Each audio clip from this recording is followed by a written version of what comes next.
നമുക്ക് തൃശ്ശൂരിലേക്കൊന്ന് പോകാം. തൃശ്ശൂരിൽ ചെമ്പുക്കാവിൽ കാർ മതിലിലേക്ക് ഇടിച്ചു കയറി.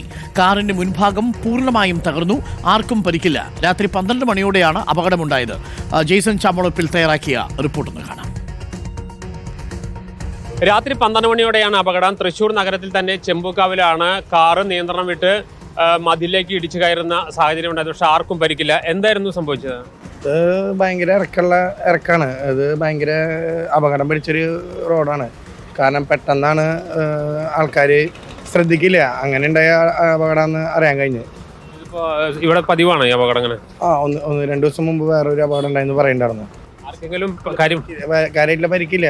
ഭാഗ്യമാണ് കാണുമ്പോൾ. പക്ഷെ വലിയ അപകടം ഉണ്ടായ പോലെ തോന്നാം. കാറ് മതിലിലേക്ക് ഇടിച്ചു കയറി കാറ് രണ്ടായി പിളരുന്നു. മുൻഭാഗം ഒരു അവസ്ഥയാണ് അല്ലേ? അതെ, തീർച്ചയായിട്ടും. വിഷ്വൽ കണ്ടാൽ തന്നെ അറിയാം. ഭയങ്കര ഒരു സ്പീഡ് ഇതാക്കാനുള്ള എന്തെങ്കിലും ചെയ്യണം എന്നാണ് പറയാനുള്ളത്. റോഡും ചെറുതാണ്, ഭയങ്കര ചെറിയ ഇടുങ്ങിയ റോഡാണല്ലോ. അതാണ് ഇതിൻ്റെ ഒരു പ്രശ്നം. എന്തായാലും ആർക്കും വലിയ അപകടമൊന്നും ഉണ്ടായില്ല വലിയൊരു കാര്യമാണ്. ഒരു അപകടം പിടിച്ച വഴിയാണ് സത്യത്തിൽ. തൃശ്ശൂർ നഗരത്തിൽ തന്നെ ചെമ്പുക്കാവിൽ നിന്ന് ചേറൂർ ഭാഗത്തേക്ക്, ഇത് കേരള പോലീസ് അക്കാഡമിയിലേക്ക് ഭാഗത്തേക്ക് വരുന്ന വഴിയാണ്. റോഡ് ഇടുങ്ങിയതും അതോടൊപ്പം തന്നെ വലിയ ചെരിവുമാണ്. അതുകൊണ്ട് തന്നെ വേഗത്തിൽ വരുന്ന വാഹനങ്ങൾക്ക് നിയന്ത്രണം വിട്ട് അപകടത്തിൽപ്പെടാനുള്ള സാധ്യതയുണ്ട്. നിരന്തരമായ പല ഘട്ടങ്ങളിലും ചെറുതും വലുതുമായ അപകടങ്ങൾ നടക്കുന്ന സ്ഥലം കൂടിയാണ് ഈ വഴി.